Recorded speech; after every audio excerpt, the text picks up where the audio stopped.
आतापर्यंत 50,000 पर्यंतचे लोकांना मिळाले त्याच्यासाठी धन्यवाद देतो। आणि 50,000च्या वरचे जे लोक आहेत त्यांची खूप मोठी संख्या आहे आणि त्यांना कसं आपल्याला लवकरात लवकर मिळतं। एक प्रश्न आम्ही त्यांना उपस्थित केलं की मागच्या 2 वर्षामध्ये या जिल्हाधिकारी कार्यालयाने किती आढावा बैठक घेतल्या। मग एकही आढावा बैठक घेतला नाही म्हणजे याचा अर्थ हे होतो की जोपर्यंत आमच्या दारावर येणार नाही, थाली वाजवणार नाही, तोपर्यंत आम्ही काही दखल घेणार नाही। ज्यांना मरायचे आहे त्यांना मरू द्या। आम्ही स्पष्टपणे त्यांना सांगितलेले आहे की 1 महिन्याचा टाइम तुम्हाला देतो। 31 जुलै शेवटचा दिवस असणार आणि 31 जुलैच्या नंतर या शहरामध्ये मुख्यमंत्री असू द्या, उपमुख्यमंत्री असू द्या, आम्ही त्यांना या शहरामध्ये कशा अडवणार हे आम्ही निर्णय घेणार आहे। याच्या बाबतीत खूप मोठा आंदोलन आम्ही करू।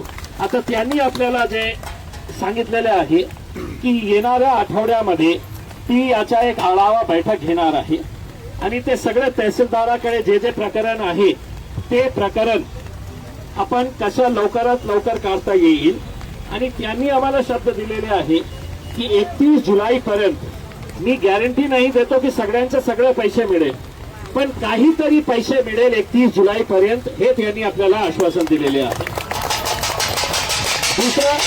दुसरा डीसीपी साहेबांनी आपल्याला सांगितलं की एमपीआयडीचा अजून एक प्रपोजल आहे जे डीजी ऑफिस मुंबईला पाठवण्यात आलेला आहे तर ईओडब्ल्यू कडे, तर ते त्याचा पाठपुरावा ते लवकरात लवकर करतील। म्हणजे जे अजूनचे प्रॉपर्टीज आहे मानकापेची ते प्रॉपर्टीज सुद्धा आपण लवकरात लवकर त्याचा ऑप्शन कसा करता येईल याच्या बाबतीत आपण चर्चा केलेली आहे।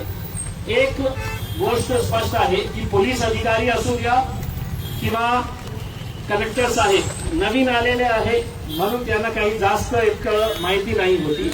त्यांनी सांगितले आज रात्रीच मी सगळं फाईल्स बोलवून घेतो आणि येणाऱ्या आठवड्यात प्रतिनिधित्व करणारे लोकही त्या मीटिंग मध्ये सामील होऊ शकतात। म्हणजे आपला मुद्दा काय आहे ते अधिकारी स्वाभाविक आहे काहीतरी आपला गोडबोल उत्तर देतील।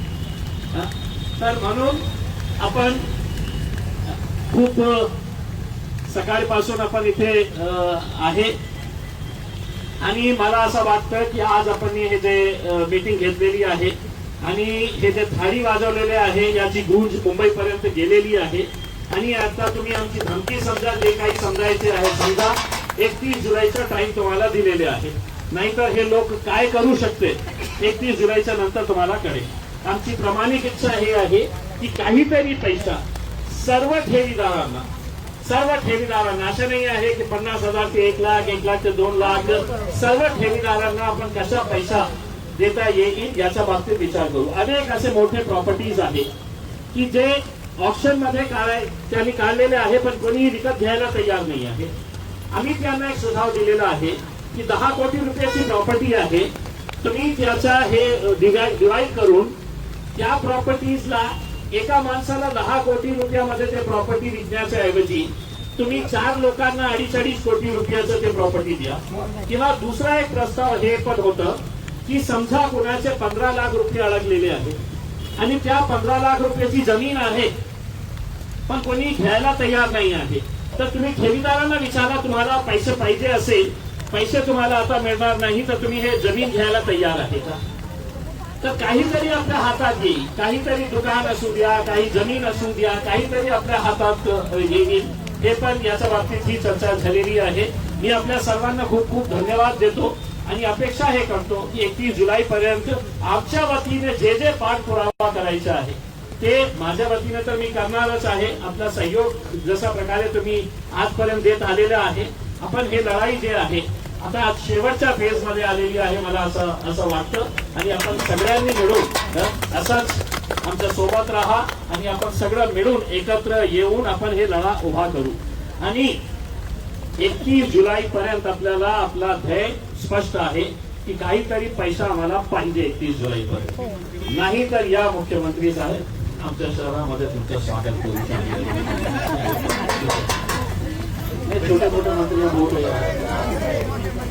बडे मच्छी चला खूप खूप धन्यवाद आपल्या सर्वांचा। धन्यवाद द्यायला पाहिजे। आमचा काय धन्यवाद साहेब, तुमचा धन्यवाद। धन्यवाद तुमच्या. मला सांग भाजी कोणी नाही आणली होती. मला सांगा मी काय आहे. चला, खूप खूप धन्यवाद.